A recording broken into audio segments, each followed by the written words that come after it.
අදත් ඔයාලව අයිබෝන් කියලා පිළිගන්නවා ශ්‍රී ඉටලි YouTube channel එකට. අද අපේ පාඩම gerundio presente සහ gerundio passato. මං හිතන්නේ ඔයාලා අහලා ඇති. ඉංග්‍රීසි වල තියෙන්නේ ing form එක. යම් කිසි ක්‍රියාවක් ඒ කියන මොහොතේ කරමින් ඉන්නවා. එහෙම නැත්නම් කර ඉන්නවා. අතීත කාලයට ගත්තොත් කර හිටියා කරමින් හිටියා කියලා කියන්නේ මතකයිද? හරි. එහෙමනම් රැඳී සිටින්න ශ්‍රී ඉටලි YouTube channel එක තුල.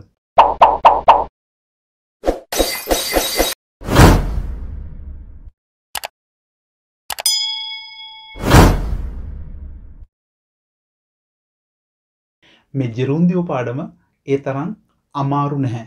ඒකට හේතුව ගොඩක් අවිධිමත් අවස්ථා කියලා එහෙම ගොඩක් නැහැ.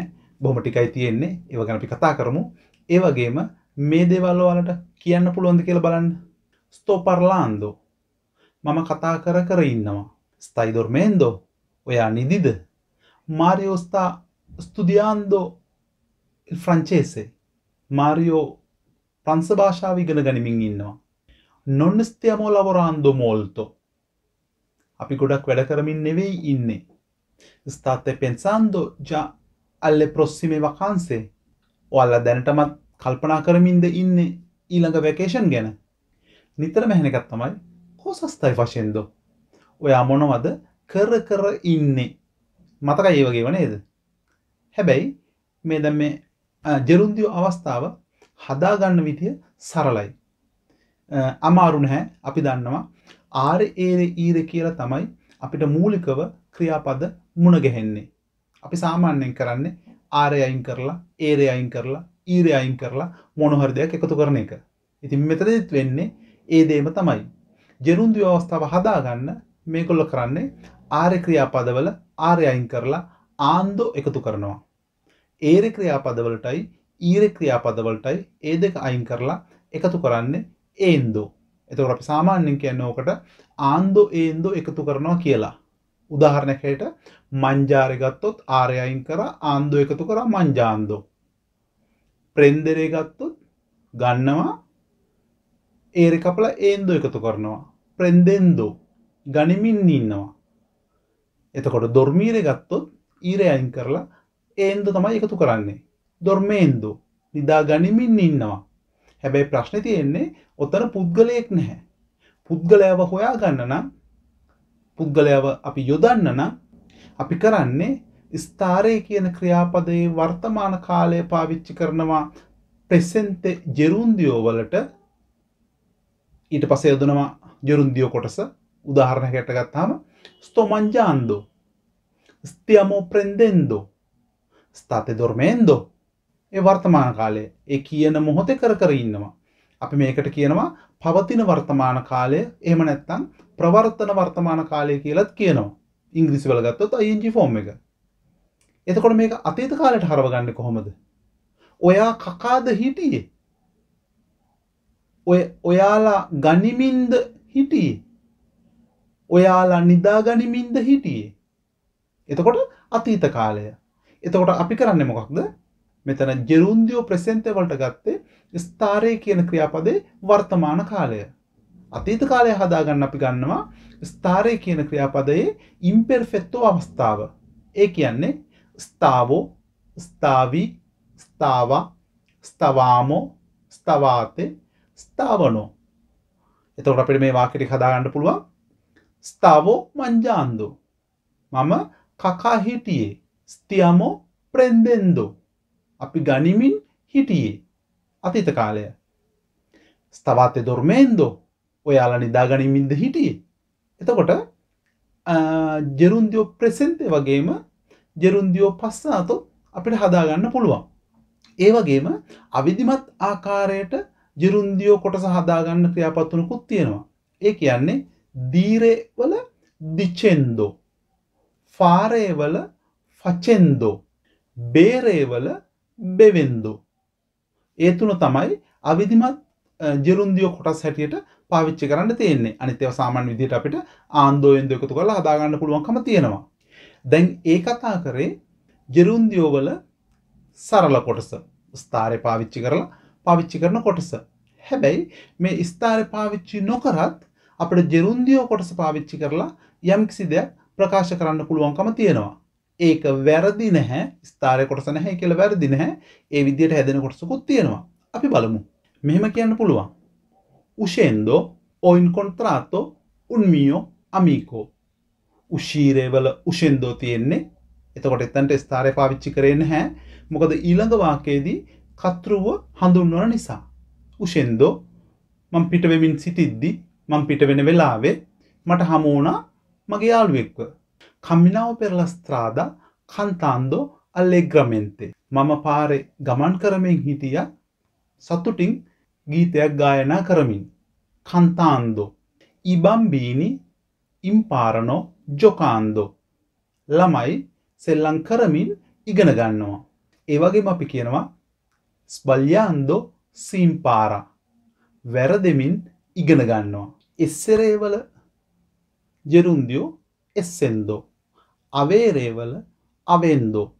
ඒ දෙක ගැන මම ඔයාලට කිව්වේ මේ දෙක පාවිච්චි කරලා අපිට අතීත කාලය හදාගන්න පුළුවන්. ඒ කියන්නේ passato prossimo කියන අවස්ථාව හදාගන්න පුළුවන්.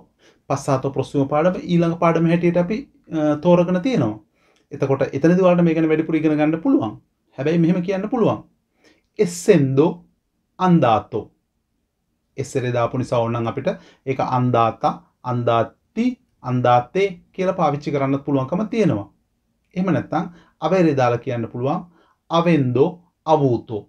ඒ කියන්නේ අතීත කෘදන්තයකුයි essere වල gerundio අවස්ථාවයි පාවිච්චි කරන වෙලාවලු තියෙනවා. ලොකුවට හිතන්න එපා. ඒ කියන්නේ අපි passato prossimo පාඩමේදී කතා කරමු. In questo momento maestro sta scrivendo un esempio. ගුරුවරයා මේ මොහොතේ උදාහරණයක් ලියමින් ඉන්නවා. ඒක අතීතයෙන් කිව්වොත් in quel momento maestro stava scrivendo un esempio. ඒ වෙලාවේ ගුරුවරයා උදාහරණයක් ලියමින් හිටියා. දැන් අපි කිව්වනේ මේ ජෙරුන්දියෝ කොටසට එකතු කරන්නේ ස්ථාරය වල වර්තමාන කාලය එහෙම නැත්නම් අතීත කාලය කියලා. එක අවස්ථාවක් තියෙනවා මේ ජෙරුන්දියෝ කොටස සමග අන්දාරේ කියන ක්‍රියාපදයේ කොටසුත් එකතු කරන වෙලාවල්. ඒ කියන්නේ ස්ථාරයේ වෙනුවට අන්දාරේ පාවිච්චි කරන වෙලාවක් තමයි මේ. aumentare, crescere, migliorare, peggiorare වගේ ක්‍රියාපදවලට මේ අන්දාරේ කියන ක්‍රියාපදය ස්ථාරයේ ආකාරයට යොදනවා. මේ වාක්‍ය ටික බලන්න. La sua salute va migliorando di giorno in giorno grazie a quella cura. ඔහුගේ ශරීර සෞඛ්‍ය දවසින් දවස හොඳ වෙමින් පවතිනවා ස්තුති ඒ ප්‍රතිකාර වලට. කියන්නේ ඒකත් එතකොට ජෙරුන්දියෝ. හැබැයි එතනදී පාවිච්චි කරේ va migliorando. Negli ultimi tempi la disoccupazione va crescendo sempre di più. පසුගිය කාලයේ විරකියාව වඩාත් වර්ධනය වෙමින් පැවතුණා. ඒක තමයි අදහස. ඒ වගේම තව චූටි දෙයක් ඔයාලා ඉගෙන ගන්න ඕනේ. ජෙරුන්දියෝ වෙනුවට ස්ථාරේ කියන ක්‍රියාපදයට එක්ක සමහර වෙලාවට ක්‍රියාපදයක මූලික අවස්ථාවක් පාවිච්චි කරනවා නිපාතයක් පාවිච්චි කරලා. මේ වගේ අවස්ථාවක් බලන්න. Il film sta per finire.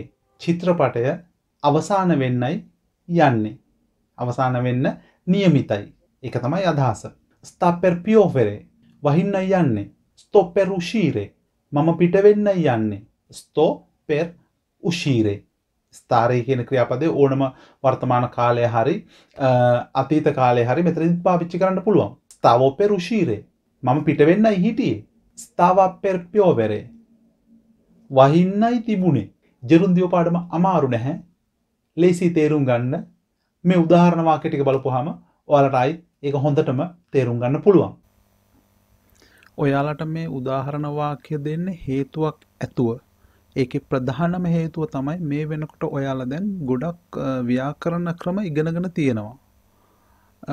පූර්වපද, නිපාත, සර්වනාම, වර්තමාන ක්‍රියාපද, රිෆ්ලෙක්සිවි, ඒ දේවල් ඔයාලා ඉගෙනගෙන තියෙනවා. දැන් ඔයාලට මේ වාක්‍ය දකිද්දි ඔයාලට පුළුවන්කමක් තියෙන්න ඕනේ මේ වාක්‍යයෙන් වාක්‍ය අරගෙන එක වාක්‍යයක තියෙන කොටස් ටික විශ්ලේෂණය කරන්න. එහෙම නැත්නම් විග්‍රහ කරගන්න පුළුවන්කම තියෙන්න ඕනේ.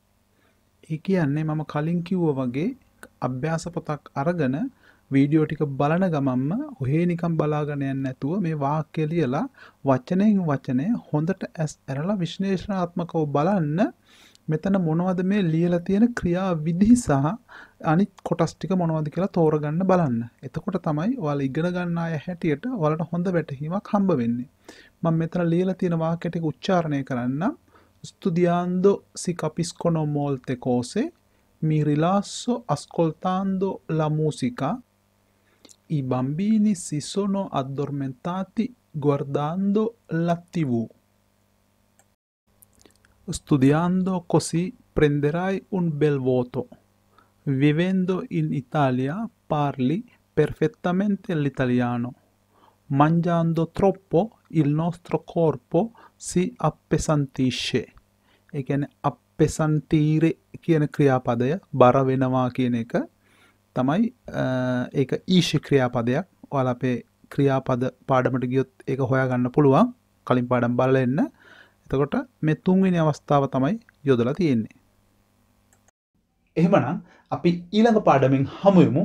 ඔයාලට සුබ අනාගතයක්. අමතක නොකර subscribe කරපු නැති අය subscribe කරන්න, bell icon එක click කරගන්න. එතකොට අලුත් පාඩමක් දාපු ගමන් ඔයාලා ළඟට ගෙන්න ගන්න පුළුවන්. ඒ වගේම like එකක් දාලා, comment එකක් දාලා අනිත් යාළුවන්ටත් බලා ගන්න share කරන්න.